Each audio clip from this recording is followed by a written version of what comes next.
I know you've been asking me for a long time to come on my channel. Begging. And Just so, begging, you know. I'm a busy Wake man. up and I think I gotta get on Face's channel. Figure I'd throw a Doug a boon. You know what I'm saying? You're a gentleman and a scholar. Thank you. Yeah, man. So, cheers. I'm drinking some coffee. So we've actually done this twice before, but the very first time I actually didn't remember for a long time until until YouTube did, because I'm pretty sure I was having some Mendocino whiskey that one of our followers sent me. But our last two, man, where I thought were pretty fun and pretty good. We got cut off on the last one because your YouTube got banned, and it was kind of just whatever from now there. It's your turn. Can't ban me now. We're on your channel. Yeah, man. Well, how are you not banned yet? I don't get it. Have you been banned yet? Yeah, I have. But dude, I've told you why your channel gets banned.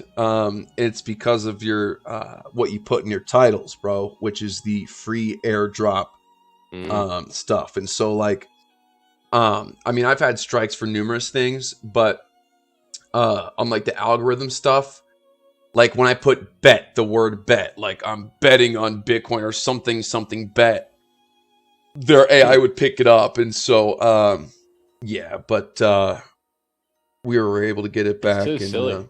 It's yeah, like, man. I'll work on that. That's all good, dude. You look good, bro. Thank you. You look good. So,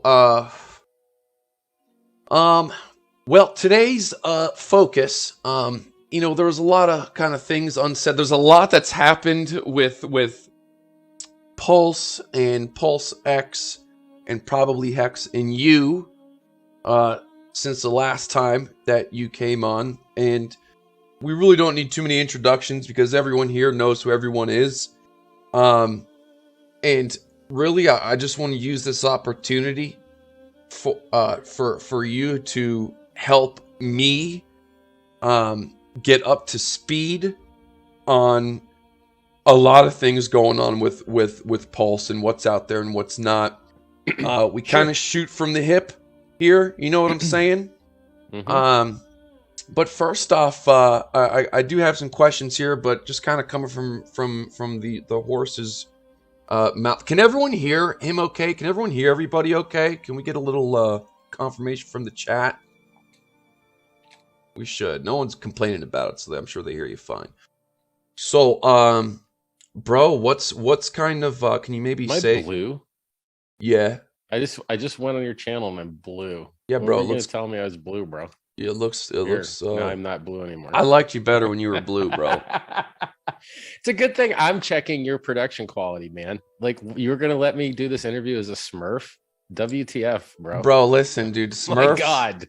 Dude, the Smurfs are like super alpha, bro. Like if we could learn a lot from Smurfs and their hierarchy and the way they've done things. We should go back to Smurfs. But forgive me, bro. I'm raw here. We don't Photoshop. It is what it is. It is what it is. What you see. I mean, I should be not blue anymore, right? Yeah, okay. You are not blue anymore. My God. You look good though. You look good. You've been on vacation or anything? You've been getting so you've been traveling a lot, dude. You've been traveling a lot. You've been doing a lot of like I was trying to reach out to you for our third part 3 interview for a while. I think the last few months of last year. But you were doing like what I think is like a marketing push to people that don't know who you, Hex, Pulse are. And I think you did a really good job at that. You did a lot of interviews with a lot of different people and stuff. And it seems like you probably kind of chilled, right? I mean, so like, how do I say all this? First of all, I think it's funny that no one can just have a conversation with me. It's always like versus. Are you serious? It's like the title, bro. Look at the title of your video. Yeah, but dude, that's what you tell me. Everybody, who else does that, bro? It's like I know. It's like why? I'm just bro. Normally you're debating people, though, dude. Normally you're debating people. I guess, yeah. It's like when I go to order food at the restaurant, it's like me versus the waitress, you know? Well, that's what makes it fun, dude. I was going to do the thumbnail with my head on the chick. I thought that thumbnail was awesome. I know. I was use that thumbnail more. I just used it the other I saw day it. for you saw it. FTX something, some event. You were like showing up to some Yeah, IRL conference or something, some Bitcoin conference. yeah. I'm closing for Michael Saylor at Bitcoin Miami. I put my Good. face on. I put a little Pulse logo Good, on there dude. too. So I love it. I love it, man. So the traveling, like a Hexican in LA, he set up like he knows these dudes that make like documentaries and they get awards and stuff. And he's like, you got to do a documentary about Richard and Hex. And they're like, what? Who? And then they like learn about Hex and they love it and they just want to make the thing. And so I wouldn't have like traveled at all, except these guys needed me to meet them. Nice. Nice. Yeah. Healthy. Very healthy. I just had COVID like a few days ago. So Is it spiking wherever you're at? I don't know. What kind of towel is that? To know. This is I think this is a Amazon Basics towel. Pretty sure. It looks nice. Amazon Basics are very affordable. Uh-huh. Yeah. I mean, I've got a lot of other expensive towels. Yeah, we don't even start hanging us. Yeah, yeah. What kind of what? Get you an expensive Yeah. towel, Go dude. grab that. Go grab it. Maybe it's got some skid marks on it or something. Oh, well, look at that pillow. That's a cool pillow. I've never seen that.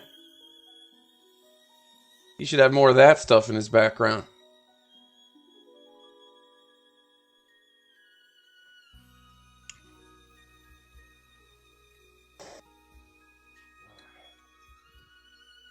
Yeah, we all have that robe. Yeah, I got that robe too, bro. I got that robe too. Okay, let's see the towel. I don't have a towel.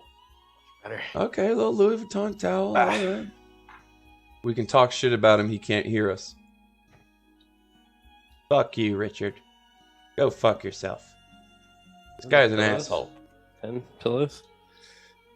Hold on. Can almost hear you again. All right. Man, that's a cool ass towel. You made me feel poor with that pleb towel, so that situation.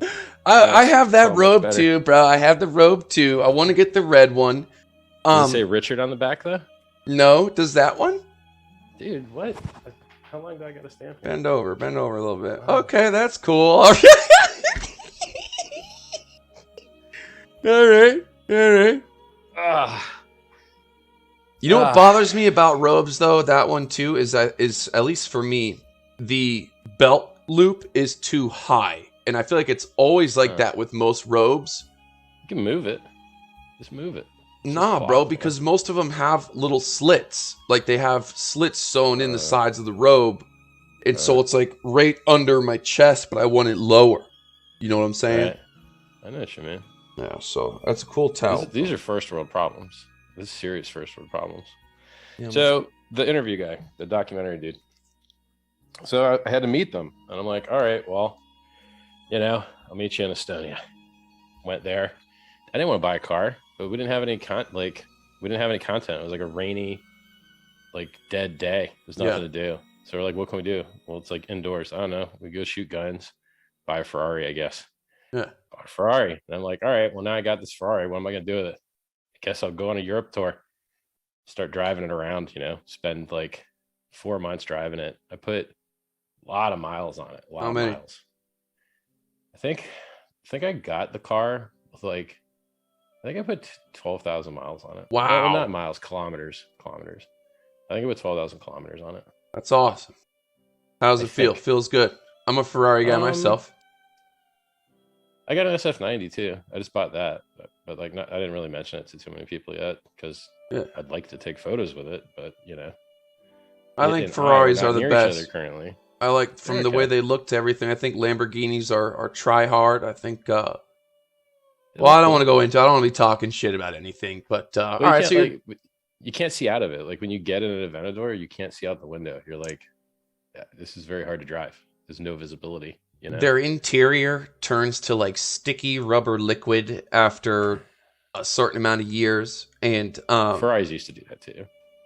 Well, dude, these Ferraris nowadays are built like Hondas. I'm sure yours came with the 7-year warranty. Check. It did. Question. Your Ferrari came with a 7-year warranty. Your Ferrari's built like a Honda, bro. The SF90's got 1,000 horsepower, man. It's the quickest Ferrari they've ever made. It's faster than LaFerrari.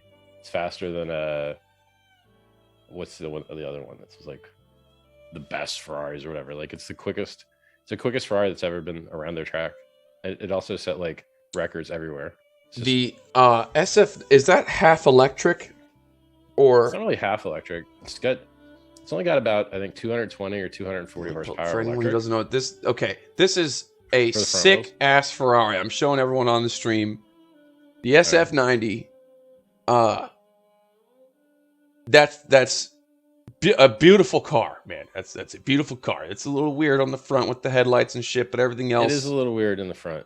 The back looks awesome. Yeah, it does. Yeah, I love. It's weird when you look into the engine cover. The engine is like swallowed down at the very bottom of it. Like it's weird. You're like, beautiful car. That's awesome. The engine so low to the ground.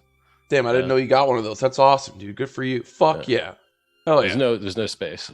there's no like trunk.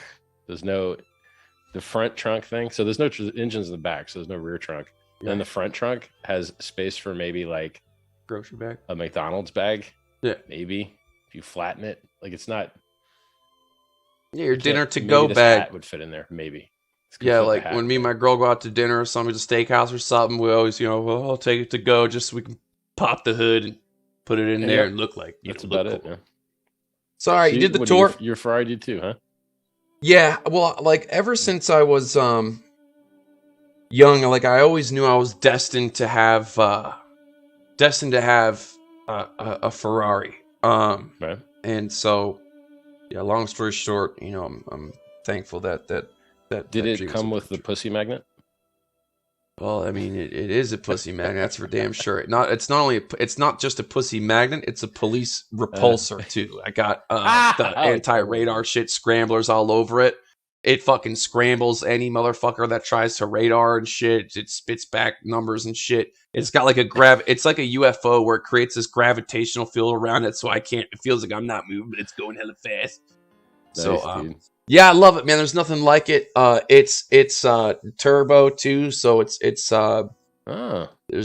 nothing like it, man. It's modded to hell. It's a Novitec, so it's one of 11 that's done. It's just the most beautiful car I've ever seen, and yeah, man. What model is it? Like what's the body style? It's a 488, done by Novitec. So it's called a N Largo. It's a 488 Novitec N Largo. It's got a bunch of shit. Are you mad that producer Michael has one of those too? No, I saw. I've because there's only so each one's different. Different. Like they all have a little something different, a little unique. Like part of the body's a little different, and I don't really care who else owns it. Producer, there's always gonna be some asshole who has all my watches too. So. That's the curly. He's got your car and all my watches. Yeah, fair enough. Probably a couple extra. Probably some ex-girlfriends or something. Or he's probably gay. Anyways, so yeah. So I just traveled, man, because like the documentary required it of me. So like then they wanted to shoot us racing in the mountains in Marbella, and we're like, okay.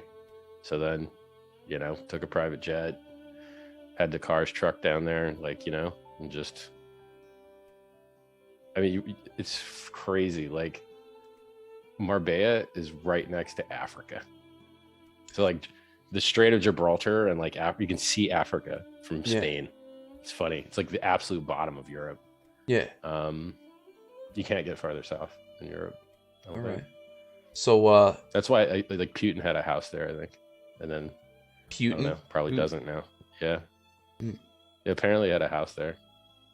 Yeah, all those yachts, all the Russian oligarch yachts are turning off their blips and going out to islands and shit. Yeah, and then America is like trying to call in the pirates. Like, yeah, that's fucked up. Can you imagine, dude? You're at a Russian yacht, like just working on like the engine room, Yeah. And now America has called the pirates on you. Yeah. And there's a couple islands they're all going to, and so they're all like huddling together with their little private militaries, and like hopefully they can last, like because they're getting their shit confiscated, man, and Yeah. So all right, enough about I like the TV. Your chat is like, I bet he's a crap driver. Hey man, if you want to see me crap drive some F1 race cars, just go on my Twitter. There's a clip there. I saw him crap driving F1. What are you crap driving? Man, let these dudes talk shit, bro. They never, man. They, and you know, okay, dude. You know what kind of pisses me off? I'm not trying to hate, but everything. I used to think Mustang people were fucking annoying because every asshole, no matter how old, shitty, or terrific the Mustang is, they want to race. Now it's fucking Teslas. Every fucking mother swinging dick or whose brother has a Tesla goes, hey, man, my brother has a Tesla. I'm like, that's cool, bro. Great, dude. You should just you're gonna crash your fucking shit if you try. I'll Tesla. smoke you, motherfucker. I'd smoke you. The Plaid smokes everything. The Plaid smokes the SF90 by 0.2 seconds in the quarter every time. So in the quarter, the Plaid does 9.4, and the SF90 does 9.6. Straight line's one thing, bro, but being able to actually use your car and turn and do other shit is another, especially motherfuckers behind the damn wheel. Anyways, you know, whatever. So how do you like in the Hex price? It's up like 50% in the last few days. I like that. Well, it's actually I have the Hex chart pulled up, and I will say this, that you're afraid of the log button. I see you don't like log. No, I do, dude. God forbid if I have a chart that doesn't have hike indices or one thing, it's I don't do this. No, I have log and non-log, bro. I use both. What I will say is I have this time frame pulled up here. This is the 8-hour, 6-hour, 12-hour. Hex actually looks good right now. Money's been coming in. It's just crossing over into the green. And so it should have a little bit of upward movement to it. And it looks, there's better curvature than you should before. Draw more crap on your chart, bro. I can still kind of see the price. This is just a, fuck, what did you call it? This is a simplified RSI. This is my RSI indicator, bro. Okay, all this shit here. Okay, bro. Is that your multi-time frame RSI? Yeah, bro. It's fucking, yeah, sure. Where's your Mulkin? Your MFI? Oh, dude. Bro, this is my money flow. Bro, we're not here to talk about my indicator, bro. Listen, I don't want to bring you into a debate where you lose, bro. I'm not here to try to predict to go against you, bro.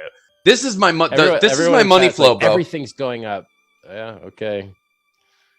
Well, listen, bro. I've been a I guess you could say a bear just like you. I called the top. I called the top too. In fact, 2 years ago, bro. Numerous occasions. Listen to this, bro. Listen to this, okay? What? 2 years ago, when the price was $8,000, I said... You called the top at 8,000? Shit. No. I said...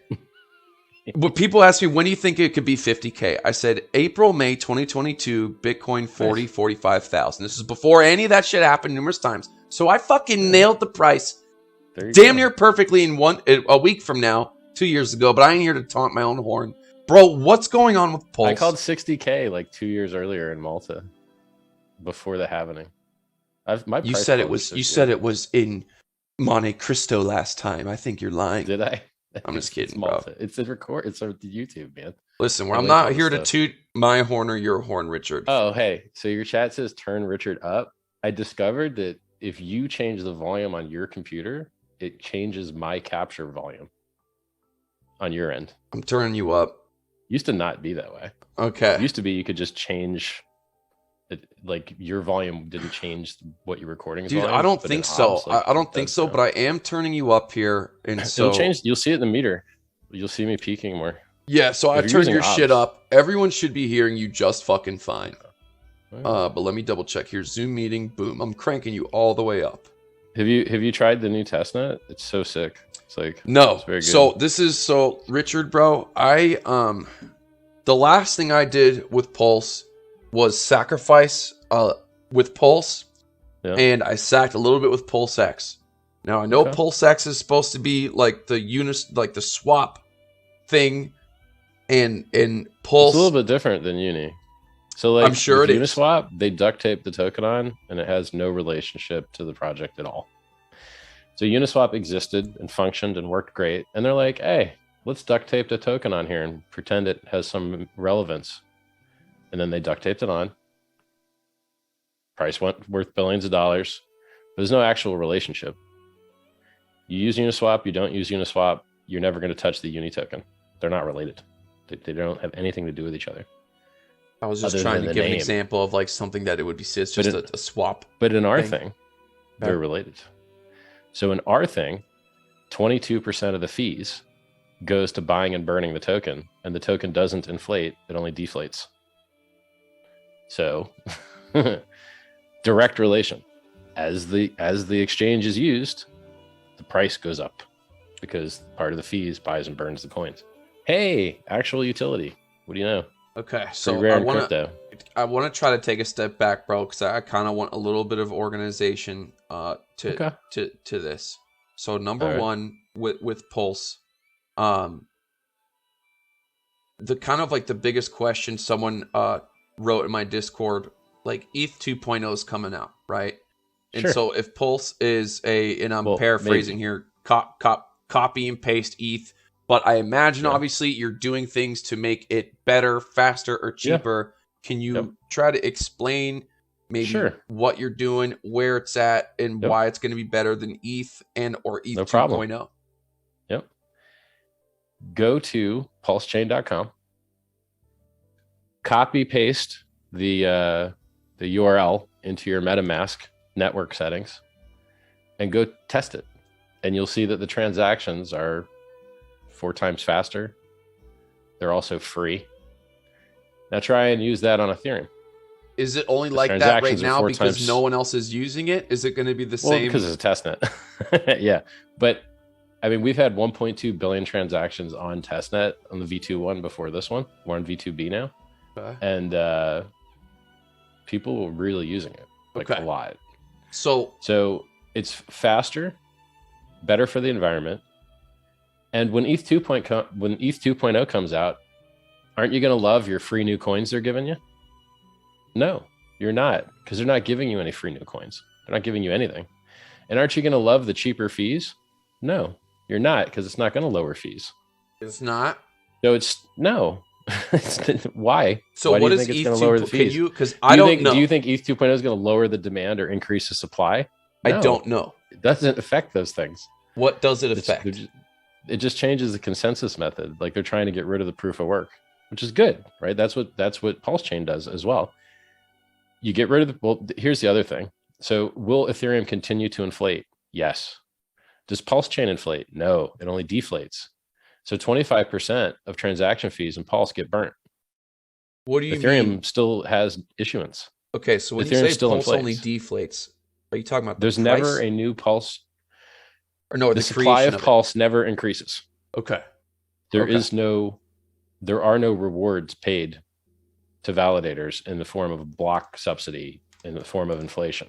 So there's a set amount of Pulse, and over time it only goes down. Some of it gets burnt, and that's part of the verification process. 25% of all the fees get burnt. So when you pay your gas, 25% of that gets burnt. Okay. Supply just keeps going down. So both PulseChain and PulseX are deflationary. Never a new coin is minted. They're only burnt. Okay. So there's similar burn percentages as well. So it's about 22% burn on PulseX, and it's 25% on PulseChain. So how does the also, since we're comparing, so PulseChain versus current Ethereum saves the environment, higher throughput, lower cost, world's largest airdrop. You get a copy of all your coins on a new network for free without having to do anything. No sign up. You just change one setting in your MetaMask. Are you going to be providing liquidity to those new pairs? That's a question I wanted to ask you. Oh, let me tell you what I'm doing with my money, Mr. CryptoFace. I didn't want to be prying into your biz, but I'm wondering if there's going to be fucking, free market. If there's going to be something, I guess not. Next question. I don't care if you don't want to answer. Well, I don't know, man. Like how's Hex doing? So go look at who's providing liquidity in Hex. It's just normal ass people. Like this, it's all normal people. Okay. I have another question, bro. Well, hold on. We never finished like a ETH versus PulseChain. Okay. I can finish it, but you ask your thing. I don't want you to lose your thing. You lose it already? No, but I didn't want to bring us off topic. But I'll ask. Well, let's finish the PulseChain versus Ethereum thing. Go ahead. Okay. So when Ethereum 2.0 comes out, you're not getting cheaper fees and you're not getting any free coins. and you're not like, sorry, it's not happening. So all they want to do is just change it to comes proof out, of work? It's always delayed. Well, Ethereum's changing to proof of... Oh, by the way, their system sucks too. So Ethereum's system is you have to give 32 Ethereum to somebody to be a validator on your behalf and hope they don't screw up or you lose money. So you have to lose your coins. You have to lose your keys. That sucks. And people have already lost money that way. So already $100 million was lost to people handing over their keys to other people to try and do the ETH 2.0 thing for them. Our system's superior. Our system rewards decentralization. You don't have to have 32 Ethereum to be a participant. You can just delegate your stake to somebody else, hold your own keys, and not worry about being a network administrator or having 32 Ethereum or anything like that. So their system incentivizes centralization. Our system incentivizes decentralization. Okay. So it's just a better designed system with the world's largest airdrop, with higher throughput, lower fees. We are going to get to market before them. Did you just say you're going to get to the market before ETH 2.0? Yeah, I believe so. You think? I mean, everything's basically done. I mean, what's left? Like, everything works, right? Bridge works, PulseX exchange works, consensus network works, and has worked for months. The only thing that's missing is like the automated market maker bot, which harvests the PRC20 copies out of the AMMs and puts them in the PulseX system. That's halfway, so it supports all the V2 Uniswaps. I'd like it to be able to support Uniswap V3 and maybe Bancor, Balancer, 0x if possible. But if it can't, we'll just go anyway, and then the ARB guys will be able to make some money. Yeah, sucks, but oh well, But like, there's really so the only two things that are left are the automated market maker bot. If we can make it run against more stuff, cool. If not, we'll just run it where it's at, which is like half of liquidity, I think. That one's complicated, but it's not. We could just do it the way it is. Like we don't have to add to it with the market maker bot. Yeah, because what happens is the first transaction on the network is that the automated market price fixture bot goes and buys up the prices of all the PRC20s, removing them from those liquidity providers and giving them a small amount of PLS in return. However, if you can't run that bot against all the different liquidity pools, then you're going to have pools that are cheap compared to the ones you just drove the price up on. Then someone's going to be able to arb those differences and basically make free money. So you'll be able to sell down the expensive pair that the AMM bought up, and then buy back your supply from the cheap pair. So I would prefer it to run across as much of the liquidity as I can, but I don't want to delay getting to market for it. I think getting to market earlier is more important than running the AMM bot across every available liquidity pool. Okay. And so in the end, what you end up with is the AMM bot has a ton of PRC20s it's harvested from all of the existing AMM systems. I mean, some of them are not exactly. I guess they're all kind of AMMs. I mean, 0x isn't really an AMM. It's just a place where you can store liquidity. All right. That one's a little bit harder because it's off chain. So I don't think the devs have even tried to test against it. And I'm not even sure how much liquidity is there. Like I'm talking about it, but there may only be like 1% of total liquidity in that system. Might not even be worth talking about. All right. So yeah, that's what makes PulseX the most liquid exchange on the Pulse chain, because it's harvested all those PRC20s and stuck them in there. And it's kind of neat for PLSX holders because they make money on fees and people want to trade in the most liquid exchange. So I think it's going to be really cool. Okay. So that's there's really the sacrifice balances and the AMM bot are solves left. Everything else is done. All right. I mean, go use the testnet. Go try it. So if I want to go use all of your ERC20s are sitting there waiting for you. Okay. If you got Hex, you get copies of your Hex there. So the Zcash I sent, that was my question. Like when the original Pulse sacrifice, I sent all kinds of shit. Zcash, which isn't a part of PRC. Because there's nothing else you can do with it. Yeah. That's not true. Yeah, fucking Zcash. I just believed. I believe. It's like I think it's the worst. Bro, don't hate on Zcash, bro. What are you talking about? Crap. Zcash was the shit, bro. Everyone was Oh dude. my Zcash was the gosh. dark horse, dude. Come on, man. Come on, man. It only, how many years has it been making new lows? It just only makes new lows. Let me go look. Yeah, what? Tell me what crypto does it, bro. What crypto have been making? all the other ones. No, dude, Zcash been doing good, bro. Zcash was the man, dude. Zcash been doing just fine, bro. Okay. All right, I'm checking it. Here, let's tell. Hey, it went up. Yeah, what do you know about that? It went up. Nice. What do you know about that? Old face knows a thing or two. Huh? I didn't know they were still in business. So, dude, it's not as over. popular as before, dude. See, it's but, dude, you know, the whole privacy thing's kind of coming back. You know, the Russian oligarch yachts are disappearing and scared. Do they have more than 6% shielded now? I don't know, dude. I'm not. Listen, I'm not that guy. Okay, Only Richard, 6% I'm not that guy to bounce anonymous. these fancy lingo blockchain terms. I'm just a dirty, rotten retail trader. Okay. That was the funny thing. Like, people don't realize Zcash was a fork of Bitcoin that no one used the anonymity feature. Only 6% of their stuff was actually shielded, meaning anonymous. Like, Bro, no one used because the main utility for crypto for everyone was just to make money, bro. Like, the only people using private shit were people doing shit that they really wanted to keep private, but the majority of people just wanted to buy something that would go up higher in price.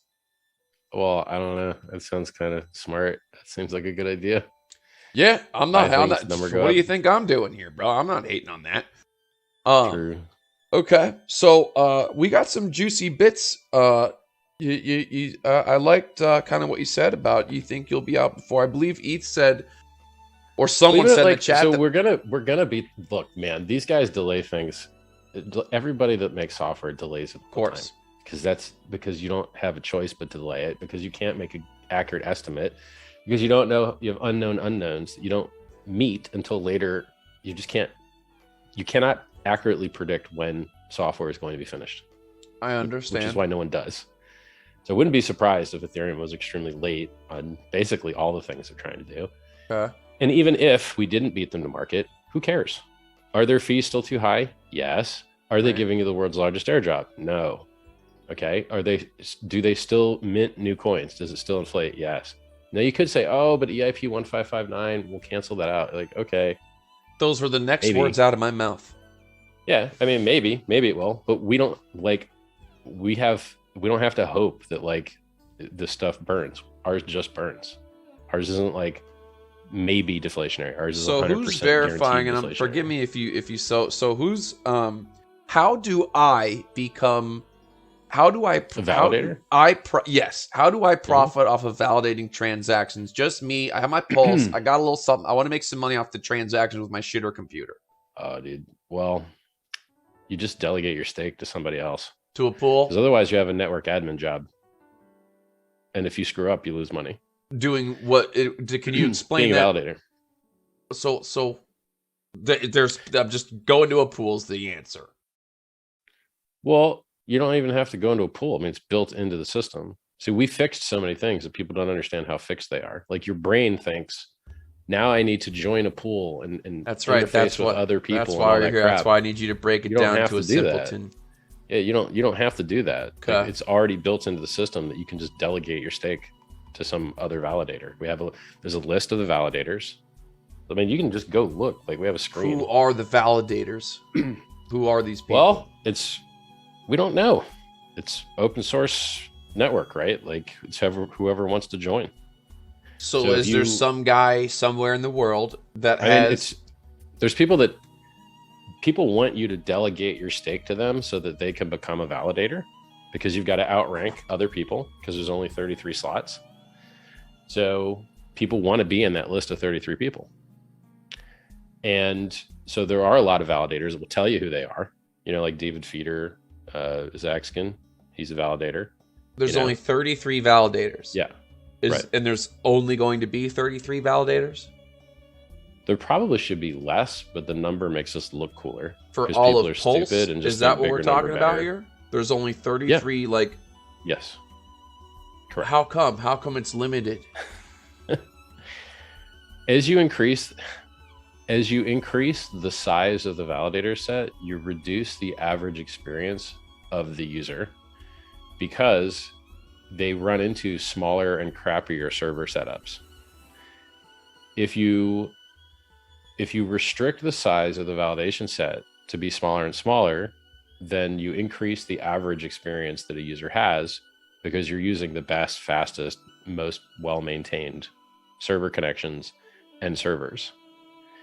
So there is no advantage to increasing the size of the validator set unless you are facing an unprecedented and weird censorship attack. So what power do these validators have? Like, let's say I delegate some pulse to Peter Johnson, whatever the guy's name you just said. What risk is that for me, and how can he fuck me? Well, I mean, he shares with you his earnings, but you know, if he doesn't have earnings because the server goes offline, then you're not going to have earnings. You can't lose. You can't actually lose. You can only not win if he just stops doing his job right. But that's the whole idea. Like, then you go and delegate your stake to somebody else that doesn't suck. And would I be able to pull my delegation out freely? Yeah, so you don't really have any locked. Risk. Yep. Nope. And he doesn't have like control of. He wouldn't have control. Correct? No. It's just you have your own keys. No one. He can't take your money from you. He can just do a bad job validating and not pay you extra. What separates someone from doing a good job and a bad job validating? Well, is your server up? Does it have good connectivity? Is it laggy? Is it slow? You know, does it perform a lot of validations and therefore earn a lot of fees? You know? So if let's say Pulse goes mainstream, and is like as popular as Solano or some top token or something. Yeah. Will those 33 ever increase to have more validators, or is that permanent? No, you don't get anything out of that. Like 33 is probably, we should probably have less, but it just sounds cooler to noobs to have more. Like, I can tell your brain wants there to be more. Like, in your brain, you think more is better. Well, no, that's not, I'm not saying that. Like, I can understand I'm being objective here. And remember, like, this is not my specialty, bro. So I really don't have like an opinion on that being good or bad. I could see how like having too little could be centralized. Your transaction in a block, man. Yeah, I understand. Like, there's only a certain amount that you need, and if those guys can get the job done, it gets the job done. It gets the job done. Like, and if they can't fuck you, then I don't care if it works. It's great, and it's great. Like, it's not this. It's people. I mean, we have a lot of other systems that work fine with like 21 validators. Like, so, who? Do you know of any? 21. Like, is there any other? Yeah, BSC and EOS, I believe, both have 21 validators, and they work. Really? Yeah. So okay. And look, all these proof of stake systems, there's really no advantage to having more unless you're running into weird censorship, and then you can increase the number. I can make that number whatever the fuck I want. I can set that number to whatever I want because we're in like testnet days. Yeah. You know what I mean? And then like you could do the same thing for mainnet, but why? Like, you're just going to reduce the average experience people have because they're going to run into bad servers. Yeah, I think I understand that point. Like, I think I understand that point. Like, if you have that'd be enough. I guess like the only and it's probably enough to cover the concern of if someone gets their doors kicked in and they're in Georgia. Then you just if everyone's doors get kicked in, then you just have different validators. Someone else comes up and takes the job. So how do I fight Peter McCormick to take his validation job? If I want to be one of them 30, you just get more stake. You just have to get more stake delegated to you. You either give your own stake or have others give you more stake. Okay. Yeah. All right. It's like it's not that hard. All right. Bro, give me 1 minute. I'll be right back. All right. Yeah, let me go take a leak. Let's take a quick intermission. I got some nice music BRB. on, so let me put everything on mute here. All right. Am I doing a good job? I'm doing the best I can. You know what I'm saying? To try to like understand things. I feel like we've gotten a few things out of them. I feel like I've learned a few things. The music absolutely helps. What else do we want to know? I'm back. All right, cool. Can you hear me? Yep. All right, cool. Well, that was a good little tit for tat there. I feel timing. Huh? Good timing, bro. Yeah. So, okay. I have a question here. Somebody wrote. And I'll open it like this. You know, Richard, you're a man who's doing things and done things that 1 out of a million, 1 out of a billion, you know, wouldn't or would have done. You know, you've done your donation to help to raise $27 million to Sens Foundation.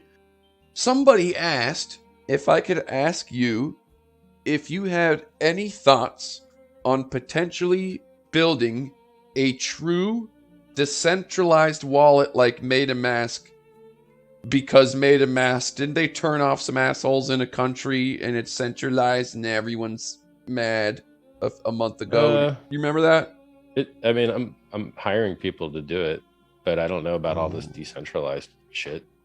Yeah. Like, I mean, the government's so powerful shit. If you got the FBI so, like, up your ass, I understand. Well, no, it's just like I have to come up with analogies to explain this to people.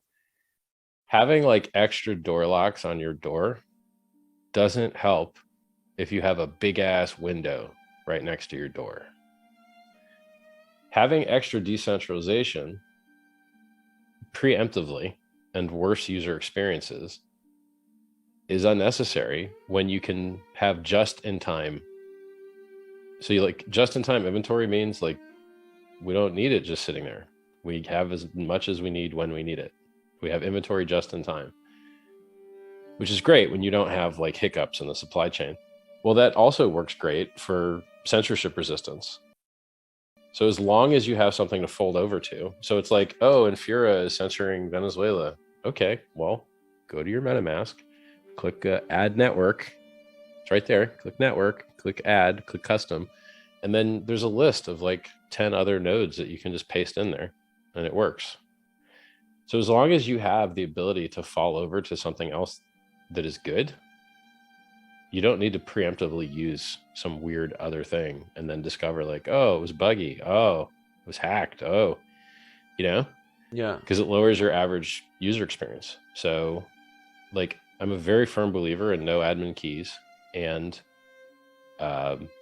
decentralization where it is effective, where you can have it. And so like, I would rather use MetaMask, which everyone else is using. Mm-hmm. And therefore, like, I'm not going to run into weird edge case problems of, correct.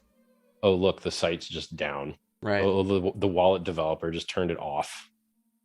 How do I get my keys out of this crap? You know what I mean? Like, yeah. So, I mean, yeah, I'm building my own, and I'm sure like everything else I've built, it'll be awesome. Right. But I'm not focused on like, no promises, and you know, it's just, it's like the wallet everyone's using now. It did two things. It did. Yes, mine will be better, but MetaMask isn't that bad. It's okay, you know. We're putting that in the thumbnail. Metamask isn't that bad. Richard Hart fucking batting down the hatches. It's not that bad. So the whole not your keys thing. So if I'm assuming this correctly, right? So if I want to get some of that fee money and I allocate it. Oh, you got a ton of options for yield, bro. Oh, your mind is gonna be blown at this part. Okay, you want to make some yield? Blow me away. Prepare, batten down the hatches, sir. All right. You can stake Hex. You can stake Hex on the Ethereum network. You can stake Hex on the PulseChain network. You can be a liquidity provider on the Ethereum network. You can be a liquidity provider on the PulseChain network. You can be a liquidity provider in PulseX. You can provide liquidity on Hex, eHex from the Ethereum chain bridged in, Pulse, PRT, PulseX rewards token. So when you Just say 5 provide tokens. liquidity, do you mean that I'm going to be the guy that posts It's the there's so many Zcash places. pair and then gets dumped on because the Zcash in the beginning probably going to get Well, it's fucked not in the going to be beginning? Zcash pair. There's not going to be Zcash pair. I mean, the stuff that you can bridge in from other EVM chains, that will be pairs. Okay, so another And then- so ERC20 you have token. So when you say I can be a liquidity provider, There's so many. what This is a what long would ass you list. what do you think? I know there's a many, but what do you Sure. think would be like? I guess you could say the best ones to Let's maybe. go through the list. Let's go through the list. All right, I You got can my just notes stake ready. your Pulse natively. You can just stake your Pulse natively and delegate it. So delegating your stake to somebody else is like staking, right? You get rewarded for that. You get a percentage of their fees that they make. Unless they set it to 0. I guess they don't have to share anything with you, but then you probably would delegate to someone that would. So you can stake your Pulse. You can stake your Hex on 2 different networks. You can own PLSX, and it gets 22% buy and burn. You can just hold your PLS. It gets a 25% burn. You can deposit.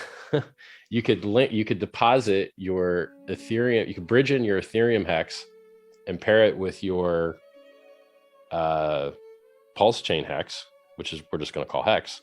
So you can take your eHex and your Hex and pair those together and earn yield in PulseX. And you'll also get PRT reward tokens as well. Dude, there's like so much.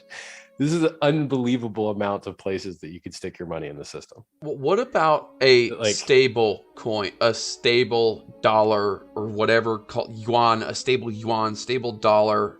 Is that something that you're gonna like rely on the publics maybe to manufacture, or is there some type of stable? If we're talking about Tether, it's an ERC. Is there a stable? Is there a Pulse Tether ERC20 and TRC20 on there too?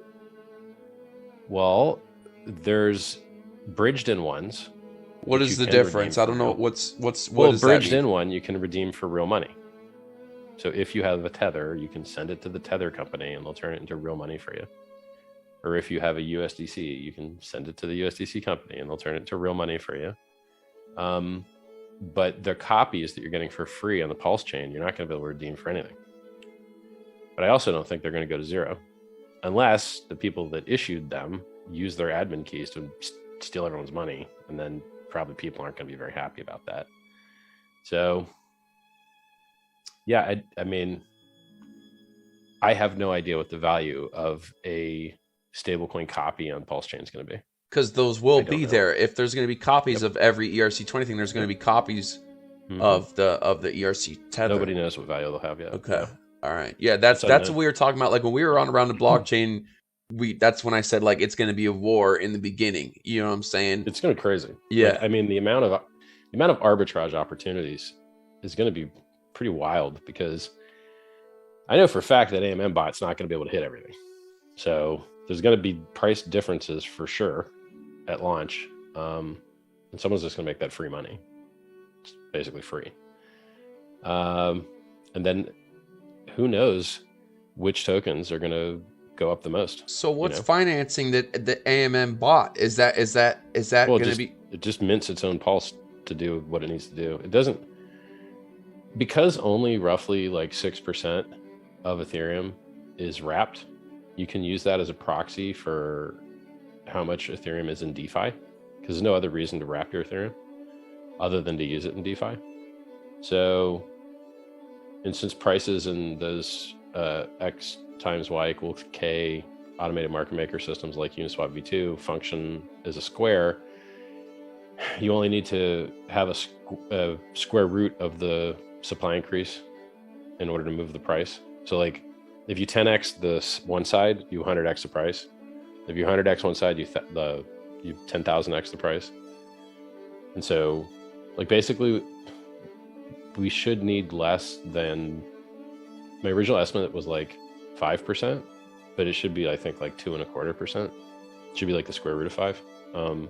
Is all the supply that we would need to mint for the AMM to do its job. So That's what they're doing now. Like in private testnet is just trying different strategies with the AMM. Okay. Because you don't want the AMM to get gamed, right? Like, oh Right. look, the AMM just bought a bunch of crap. Yeah, you know? and then that, Like, hey, look, you can't even sell this crap. Cool. That's You like know? where where my question comes from is like, is, you know, yeah. So, but you know, I don't know. It's better, even if it happens, like even if the AMM bought crap and then added the crap to PLSX exchange and then no one could ever trade it, it's still worth it just to get to market quicker. But I don't think it's going to buy crap. Like we're not dumb, you know, like we know what the games that people are going to try and play are. So yeah, I mean, well, it's a big fucking world. When you're talking about copying, you know, having a copy of everything out there, that's big, and that's gonna take a lot. That's a lot of money. And you know, not everyone has to succeed. You know, there can be 3 copy coins that are fine, and who cares about some shit or Shiba Uni Rogan token that doesn't have the equal value that someone's gonna get screwed on. So, you know, well, I mean, how does anyone lose? Like, hey guys, all of your keys work on all of your coins on a new network, and it's just free money. It's the biggest amount of free money you ever seen in your life. No one's ever received. There's never been a larger airdrop in the history. Yeah, but you know what happens with that? It's kind of like what happened with Costa, for example. You know, when you give out a bunch of free tokens to everyone at the beginning, they sell it and it crashes really. It's the same thing with like IPOs with in the private sector. Like in the beginning, that shit crashes really hard. People get mad. They call it a scam, and then you know eventually it's like how long does it take for that price to come back up? I don't believe this narrative, bro. I don't believe that narrative. What narrative? That the more free shit you give, that it don't sell hard in the beginning? Well, remember like Uni, the duct taped on piece of trash? No, still worth billions of dollars. It was free. It was literally given out for free. Yeah, but still worth billions of dollars. But how, like, not like, you know, how I could go through this list of like, I could go through this list of coins that were given away for free that are worth billions of dollars. 1inch, Gitcoin, Uni. Yeah, but how many people were given that? How many people took advantage of it? You know what I'm saying? I feel like Pulse is really big, bro. Like Hex kicked off. Everyone who got in Hex early, like obviously kicked ass. And it's like the second time around is different, man, because everyone the cat's out of the bag. Cat's out of the bag. I agree with some of what you're saying. I'm just adding nuance to it. I agree with all of what you're saying, but I have to add nuance to it. Giving people free money can only benefit those people, period. Particularly if you're giving it to them at a 0 cost basis and it's just appreciating afterwards at a capital gains rate. Amazing. Beautiful system. But what about the people that sacrificed and paid? Then that tanks the price. Nobody's getting any free coins for those guys. See, this is the part you're mixing up. All right. Okay. Who's getting free ass Pulse? I don't know. Vitalik is getting $30 worth of Pulse. His 300,000 Ethereum is getting him $30 worth of Pulse, because the Ethereum guys are getting diluted 1 million-fold, 1.2 million-fold actually. So this idea that when you give people free shit, it goes down in price. Hey, guess what? If you're right, I got good news for you. Nobody's getting no free fucking Pulse. They're getting a bunch of other free shit that people didn't sacrifice for. Okay. Yeah. They're not giving the Pulse for you. It's the copies you're talking about. That's okay. So you're talking about the biggest airdrop, bro. You're not talking about. You're talking about the fucking copies of the coin. Yes. Of the Tron, whatever shit no one's coin on the any ERC20. Like, all right. I mean, like it's thank God. It's all free. It's all free. Like everyone's getting it for free, but only the people that sacrificed are getting it for free. Okay. Do you know what I mean? Yeah. Nobody else is getting it for free. Like Vitalik's getting $30. Because if you give people free shit, they can sell it. So like, but in the end, even after that happens, the fucking thing is still worth billions and billions of dollars. So, you know, airdrops are awesome. World's largest airdrop is awesome. See what you mean. Now I understand the free biggest airdrop thing, but now I get you're talking about all the copies of the tokens. Okay. Yeah. Right. It's not like if you didn't sacrifice, you ain't getting no PulseX, man. Nobody's getting PulseX unless you sacrifice. Nobody. Like, you know, I mean, I guess the website says there's a 1%. Somebody has 1%. They can do whatever they want with it.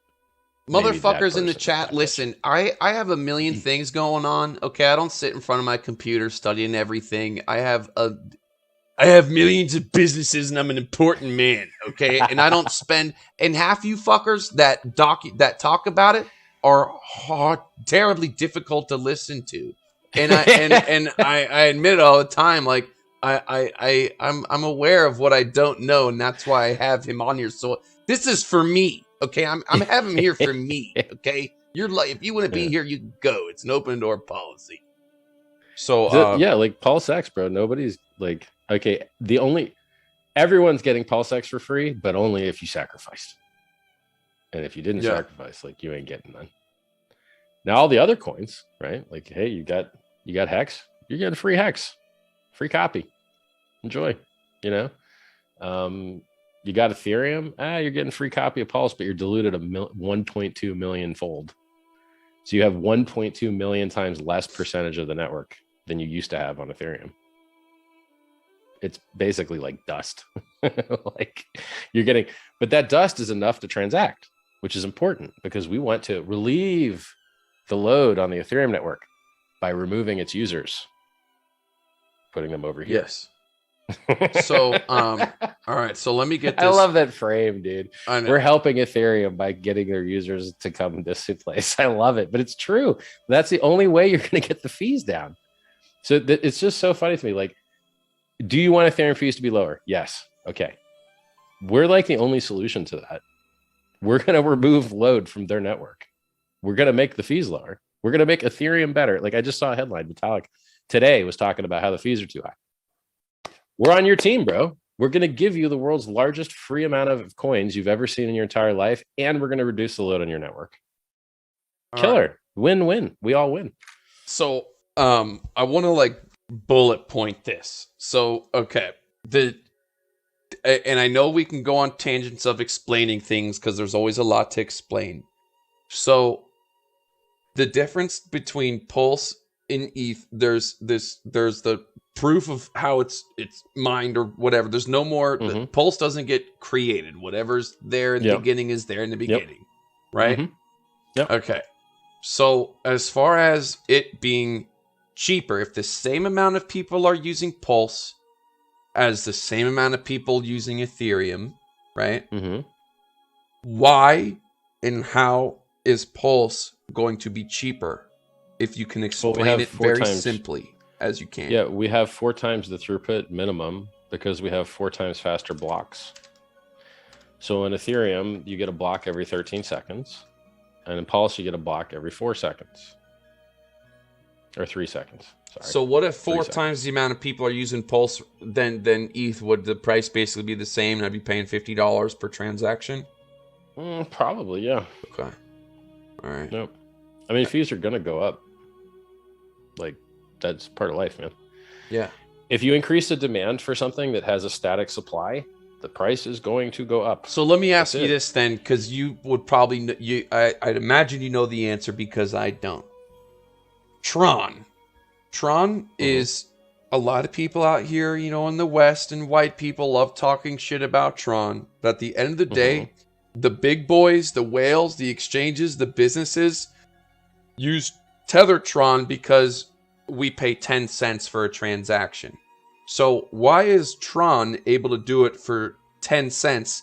And there's a lot of people using Tron. May not be known on YouTube. There might be YouTubers talking about it. But how come Tron is so much cheaper than Ethereum? Yet the big boys are using Tron in the behind the scene, the back end. It's literally supply and demand. There's just less demand. That's it. And if there was more demand, the prices would be the same. What's the volume done on Tron? So let me go to CoinMarketCap and maybe... Well, I mean, it doesn't... They're unrelated. So you can increase the volume tons and tons by just trading back and self to yourself over. It's like one transaction. Like that particular... I mean, unless you're trading it for some reason. Well, I'm just trying to see what amount of Tron is there's being obviously moved users in the there, ecosystem. or else Tether wouldn't have issued a native token on their network, you know? what was I didn't hear what you said. I think that there's more. There's a lot of USDT on Tron, like a lot. Yeah, a lot. It's the most. It's Billions anyone that like knows anything or has to. I don't want to say that, but for example, like when I'm paying out like my resellers or employees, there's no way in hell I'm going to be paying $50 for every single time I'm sending with Tron. I fucking love Tron. And like every exchange, when they withdraw whatever, when they're moving their money, they use Tron Tether. So, but I mean, I can't. It's, you know, like I said, I just figured I'd ask you because I thought you'd know better than me on why Tron only costs 10 cents. I don't think that there's. Well, I mean, look, almost every network is free, except for Bitcoin and Ethereum. Almost every single blockchain is like basically free except Bitcoin and Ethereum. Maybe recently they just started getting fees, like maybe BSC and Polygon have like fees now. Okay, so and it's supply and demand now. Like as soon as you get demand, your fees go up. That's it. Well, so I'm looking at the volume. I know it's kind of a fudge number, and it might not be the right number to look at, but Tron has 1/10 basically of the volume as Ethereum, yet the price is, you know, like 1,000x cheaper. So I think, oh yeah, that math. So I can help you not get wrecked. All of Tether used to operate on the Omni network. The Omni network token does $200 of volume a day total. Yet Tether is worth billions of dollars. And so having something worth billions of dollars run on your network doesn't affect the price of the network. all right, I'm just gonna shake my head and nod and pretend that I understand. Tether used to run on Omni only. It didn't used to be an ERC20. It used to only run on the Omni network. Yeah, The Omni network is worth nothing. Omni costs just as much as ETH right now, I believe. Last time I checked, like all the ways you can use Tether. Like there's the I'm pretty sure I'm talking about I'm talking about what I'm talking about. Like there's this Omni's Tether $2 to send a transaction. No, the token Omni is worth $3. I'm talking about like the fee. I'm talking about how much the fee would be to send a transaction. It used to be worth 180. Right. I'm not talking about the price of the token. I'm talking about like how much it would cost to. No, but you were looking at like how much people use Tether to try and estimate whether TRX should have a better price, and I'm telling you, they're just unrelated, totally 100% unrelated, proven by the Omni network being worth nothing, but Tether being worth billions. All right, fair enough. No. Okay. Well, because most people would think like, oh, you know, but like, you have to use this simple metric. How does this thing affect the supply and demand? You using Tether on that network barely affects the supply and demand of the TRX token at all. Because as you said, you've only got to buy 10 cents of the fucking thing to move $1 billion. Cost you 10 cents. Correct. That means it doesn't drive the token price up. Because there's like just a shit ton of supply and demand. Okay, I see. Yeah. I guess I see what you're talking about. Yeah. I understand a little better. All right. So, a lot of shit here. Are you getting tired yet? Are you getting tired of talking to me? No. I feel like I so far I've learned and gotten a better understanding of this? Of a good few things. What in the fuck is this? What? Hold on a second. I don't know. I clicked some button and it popped up on a screen. It's like, what? What did this button I click? Lol. Well, hopefully it's nothing too bad. Hold on. No, it was a Telegram chat. Oh man, I'd never been in a Telegram video chat before. I'm supposed to be on another live stream right now. Oh, well, fuck those guys. You know what I'm saying? You almost stood me up. We were getting worried over here. I mean, let me ask these guys what's going on. I think I'm supposed to be on this other show right now, dude. All right. Well, you know what, dude? I've like ran out of things to ask and say. All right. And you know, hopefully we can circle back maybe in a couple months or something, man. Yeah, for sure. And do it again. I appreciate you coming Thanks on, for dude, having me on, bro. Dude, I Always really fun. needed it. You know what I'm saying? I My don't pleasure. spend all time on this shit. Good luck. And, Good luck figuring out what's going to outpump what. Hex on the Pulse network versus Pulse versus PulseX versus the Pulse rewards token. And where do you stake? Do you stake your Pulse? Like, fuck. It's you know, dude, it's like I crazy. sacrificed a lot, man. Like especially in the Pulse, like I'm up there on the boards, bro. I'm up there on Nice, the dude. boards, and All right. so you know, hopefully you know, things work out. Number one, hopefully it provides the services that you want it to provide, because that's number one, and the price gonna will be great. follow and everything. I think it's gonna be And great. you know, you're a good man. You're a good Thank you. man, you know, doing shit out there that no one else is trying to do. And Appreciate it, bro.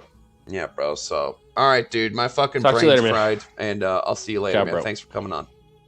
Pleasure. Peace.